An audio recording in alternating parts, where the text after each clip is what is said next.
Hello guys, आप सभी का वेलकम है मेरे इस यूट्यूब चैनल पर। तो आज के इस वीडियो में हम लोग पढ़ेंगे क्लास 7 एनसीईआरटी बुक ज्योग्राफी का, जिसमें चैप्टर 6 पढ़ेंगे, है ना। इसके पहले हमने 5 चैप्टर जो है कंप्लीट कर लिया है। तो चैप्टर 6 चलिए शुरू करते हैं। तो चैप्टर 6 क्या है? Natural vegetation and wild life. Salima was excited about the summer camp she was attending. She had gone to visit Manali in Himachal Pradesh along with her classmate. She recalled how surprised she was to see the changes in the landform and natural vegetation as the bus climbed higher and higher. The deep jungles on the foothills comprising sal and teak slowly disappeared. She could see tall grasses with thin pointed leaves and cone-shaped canopies on the mountain slopes. She learned that those those were coniferous trees. She noticed bloom of bright flowers on tall trees. These were the rhododendrons. From Manali, as she was travelled up to Rohtang Pass, she saw that land was covered with short grass and snow in some places. मतलब ये कहा जा रहा है कि एक लड़की है जो घूमने गई समर कैंप में, कहाँ? मनाली, हिमाचल प्रदेश में। तो वहाँ पे वो जो उसने जो भी पेड़ पौधे फूल पत्ती देखी वो, ठीक है। तो जब वो बस नीचे की ओर था, तब वहाँ पे जो वेजिटेशन था वो अलग था, और जैसे जैसे वो ऊपर जाती गई तो कई सारे वेजिटेशन जो है बिल्कुल गायब हो गए और कुछ अलग ही वेजिटेशन वहाँ पे पेड़ पौधे नजर आने लगे। वही चीज़ ये जो लड़की है वो कह रही है।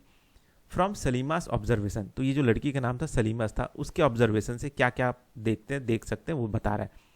We summarize that there is a close relationship between height of land and the character of vegetation.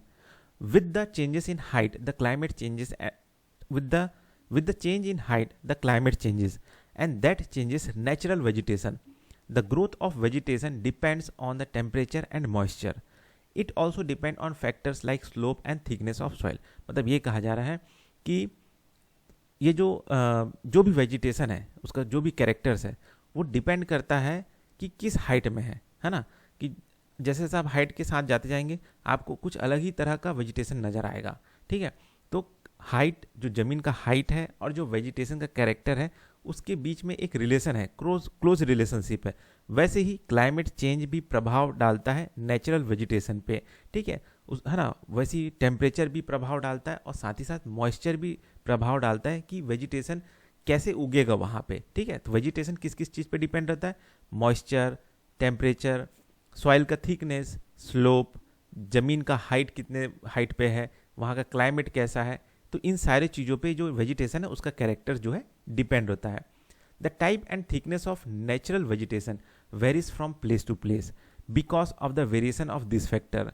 ठीक है, तो अब जो वेजिटेशन है उसका नेचुरल जो वेजिटेशन है, अगर उसका टाइप या थिकनेस अगर आप देखेंगे तो एक जगह से दूसरी जगह जो है वेरिएशन आता ही रहता है ना, और कई सारे फैक्टर्स जो है उस पर डिपेंड रहते हैं. ठीक है, अब नेचुरल वेजिटेशन को हम क्लासीफाई 3 ब्रॉड कैटेगरी में करते हैं. पहला है फॉरेस्ट, दूसरा है ग्रासलैंड और तीसरा है सर्ब्स. तब इसको जानते हैं एक एक करके. Forest which grow where temperature and rainfall are plentiful to support tree cover. Depending upon this factor dense and open forest are grown. Forest कहाँ पे होते हैं? टेम्परेचर जहाँ पे और रेनफॉल जहाँ पे ऐसा हो जो कि ट्री कवर को सपोर्ट करे, जिसकी वजह से वहाँ पे डेंस फॉरेस्ट होता है ना, तो उसको हम कहते हैं फॉरेस्ट. दूसरा होता है ग्रासलैंड. ठीक है, दूसरा जो वेजिटेशन है वो है grassland which grow in a region of moderate rain. Grassland कहाँ पे ग्रो होता है? ऐसे जगहों में जहाँ पे पानी ना ज़्यादा गिर रहा है ना कम गिर रहा है, एकदम मॉडरेट रेन होता है, हाँ बस गिर रहा है. ठीक है, तो ऐसे जगहों में आपको जो वेजिटेशन मिलेगा वो है ग्रासलैंड. फिर आता है तीसरा वेजिटेशन कैसा है? सर्ब्स वाला आता है, SHRUBS, श्रब्स. ठीक है, thorny shrubs and scrubs grown in the dry region. ठीक है, तो यहाँ पे जो कांटे वाले पौधे होते हैं है ना, कैक्टस होते हैं, वो सारे सर्ब्स में आते हैं और ये जहाँ पे सूखा जगह है वहाँ पे उगते हैं. ठीक है, Salima was sharing her experience of Himalayan trip with her father. Her father visited various places in the world.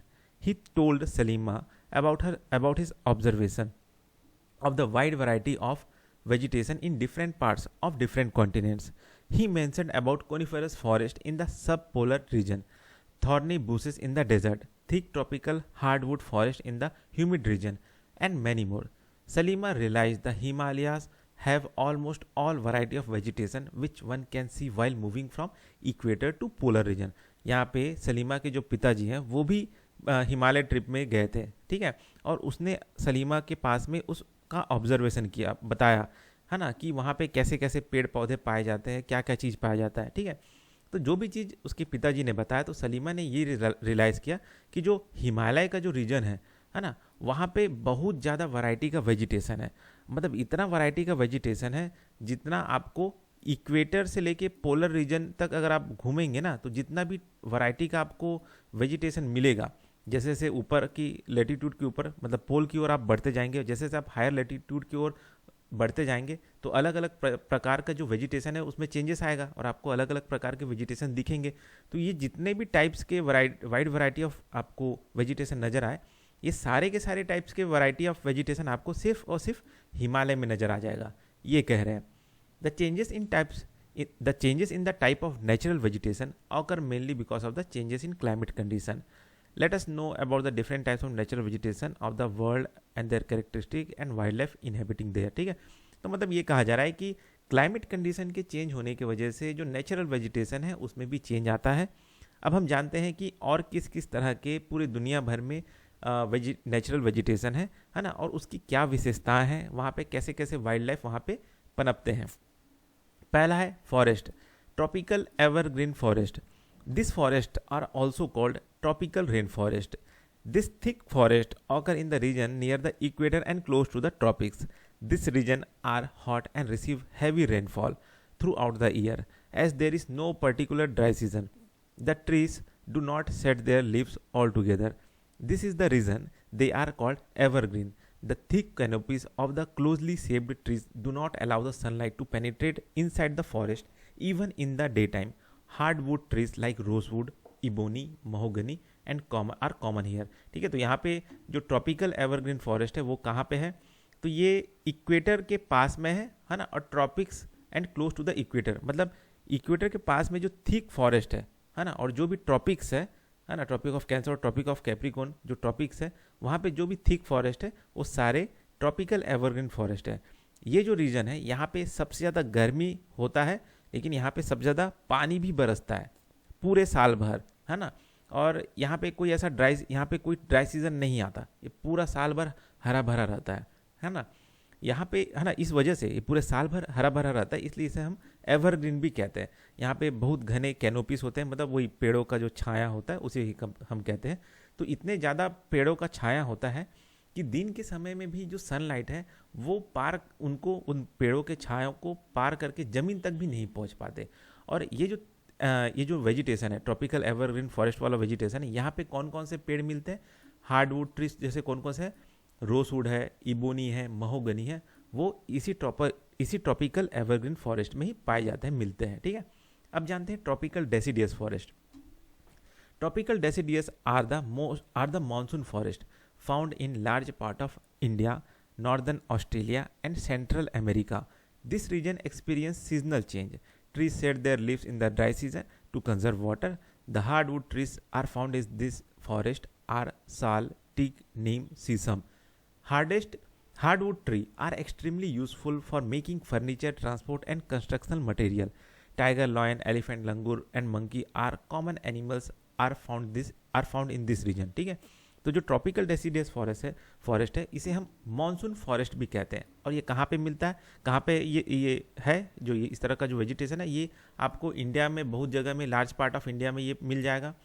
Northern Australia में है, ये सेंट्रल अमेरिका में है. ठीक है, और ये जो फॉरेस्ट है यहाँ पे जो सीज़न होता है वो सीजनल चेंज एक्सपीरियंस बहुत करता है. ठीक है, तो जब सूखे का समय आता है तो उस समय पे क्या होता है कि उस जंगल में जो होता है, जो पेड़ में जो हरे पत्ते हैं वो अच्छे से लग जाते हैं, है ना, एक छायादार वृक्ष हो जाते हैं, जिससे क्या होता है कि ये लोग जो पानी है ना, उसको कंजर्व करने का काम करते हैं गर्मी के दिनों में. ठीक है, वैसे ही अगर ठंड का समय आता है तो पत्ते झड़ जाते हैं, है ना.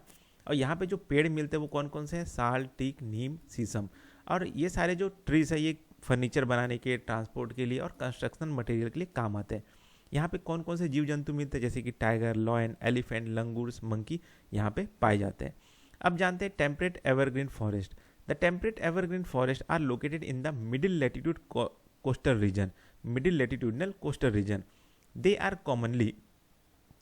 commonly found along the eastern margin of continent, example in southeast USA, South China and in southeast Brazil. They comprise both hard and softwood trees like oak, pine, eucalyptus। मतलब ये कहा जा रहा है ये जो टेम्परेट एवरग्रीन फॉरेस्ट है ये कहाँ पे आपको मिलेगा, किस रीजन में मिलेगा, ये मिलेगा आपको मिड लेटीट्यूड कोस्टल रीजन में मिलेगा, है ना। और कॉन्टिनेंट का जो ईस्टर्न मार्जिन होता है, कॉन्टिनेंट का हर एक कॉन्टिनेंट का जो ईस्टर्न साइड है वहाँ पे ये आपको टेम्परेट एवरग्रीन फॉरेस्ट जो है मिलेगा, नजर आएगा, है ना। तो कहाँ कहाँ पे, जैसे south east Asia, south China and south east Brazil, तो वहाँ पे ये आपको ये इस तरह का वेजिटेशन मिलेगा। यहाँ पे आपको हार्ड वुड और सॉफ्ट वुड दोनों मिल जाएगा, है ना, जैसे कि ओक हो गया, पाइन हो गया और यूकेलिप्टस। अब जानते हैं temperate deciduous forest. Temperate deciduous forest क्या है? As we go toward higher latitude there are more temperate deciduous forest. This are found in north eastern part of USA, China and New Zealand, Chile and also found in coastal region of Western Europe. They shed their leaves in the dry season. The common tree oak, ash, beech and etc. Deer, fox, wolves are the animals found in here. Birds like pheasant, monals are found here. ठीक है, तो जो temperate deciduous forest है वो एक तरह से कहाँ पे आपको मिलेगा, ये हायर लैटिट्यूड में ये आपको मिलेगा, है ना। और ये खासकर टेम्परेट डेसिडियस फॉरेस्ट जो है, मतलब ये टेम्परेट डेसिडियस फॉरेस्ट जो है वो हायर लैटिट्यूड में मिलेगा। कौन कौन सी जगह में, जैसे कि नॉर्थ ईस्टर्न पार्ट है अमेरिका का, चाइना का, फिर न्यूजीलैंड, चिली, ठीक है, तो इस जगहों में, है ना। और कुछ कुछ coastal region of western Europe में भी आपको इस तरह के जो पेड़ हैं टेम्परेट डेसिडियस फॉरेस्ट है वो मिलेंगे। यहाँ पे जो है कॉमन जो ट्री उगते हैं वो है ओक, एस, बीच, ठीक है। और यहाँ पे जो जानवर पाए जाते हैं वो डियर, फॉक्स, वुल्स, ठीक। और जो पक्षी है वो फिजेंट और मोनाल्स वाले जो पक्षी है वो यहाँ पे पाए जाते हैं, ठीक है। जैसे जो भी चीज़ मैं यहाँ पे बता रहा हूँ ना, यहाँ पे आप इमेज देखते जाइएगा। जैसे देख रहे हैं ये बर्ड का नाम फिजेंट, मोनाल, मैंने भी पहली बार देखा है ना। मतलब इमेज में ही बस देखा है, बाकी ओरिजिनल में तो मैंने भी नहीं देखा है, ठीक है। मेडिटेरियन वेजिटेशन, ठीक है, तो ये कौन सा वेजिटेशन है? You have learn about most of the east and north east margin of the continents are covered by temperate evergreen and deciduous trees. The west and southwest margin of continent are different. They have Mediterranean vegetation. It is mostly found in the area around the Mediterranean Sea in Europe, Africa and Asia, hence the name. This kind of vegetation is also found outside the actual Mediterranean region in California in the USA, Southwest Africa, Southwestern South America. मतलब ये कहा जा रहा है जो Mediterranean vegetation है वो कहाँ पे मिलता है, जो कॉन्टिनेंट का मार्जिन है ना, east and north east margin of continent, किसी भी कॉन्टिनेंट का जो जितने भी कॉन्टिनेंट है उसका जो ईस्ट और नॉर्थ ईस्ट मार्जिन है ना, खासकर टेम्परेट रीजन में, तो वहाँ पे ये आपको जो टेम्परेट एवरग्रीन और डेसिडियस ट्री जो है कवर होते हैं, उसी वेजिटेशन को हम मेडिटेरेनियन वेजिटेशन कहते हैं, ठीक है। The west and south west margin of continent are different, वो अलग रहता है, ठीक है। तो समझ में कहाँ पे होता है ये, ईस्ट और नॉर्थ ईस्ट जो कॉन्टिनेंट का मार्जिन है वहाँ पे आपको ये मेडिटेरेनियन वेजिटेशन जो है मिलेगा, ठीक है। It is mostly found in the, और ये मोस्टली कहाँ पे होता है, mostly around the Mediterranean sea in Europe, ठीक है। मेडिटेरेनियन सी देखा होगा आपने यूरोप में, वहाँ पे मोस्टली इस तरह का वेजिटेशन आपको मिलेगा, ठीक है। साथ ही साथ एशिया, अफ्रीका यहाँ पे भी मिलता है ना। और ये जो वेजिटेशन है ना, अगर आपको जो एक्चुअल मेडिटेरियन रीजन के अगर आप बाहर जाएं तो और कहाँ पे मिलेगा, तो वो आपको ये जो मेडिटेरियन वेजिटेशन है, अगर एक्चुअल मेडिटेरियन रीजन के अगर आप बाहर जाएंगे तो कैलिफोर्निया जो USA में है, south Africa, south west Africa और जो south western south America and south waste Australia, यहाँ पे भी आपको जो है मेडिटेरेनियन वेजिटेशन जो है मिलेगा, ठीक है। ये मेडिटेरेनियन रीजन के बाहर का जो एरिया है वो मैं बता रहा हूँ, है ना। दिस रीजन, और ये जो रीजन है जहाँ पे मेडिटेरेनियन रीजन है वहाँ पे हॉट ड्राई समर होता है, मतलब बहुत गर्मी पड़ता है, बहुत सूखा गर्मी पड़ता है। और जब बारिश होता है तो ठंडा बारिश होता है, मतलब ठंडी भी पड़ेगा, बारिश भी होगा, ठीक है।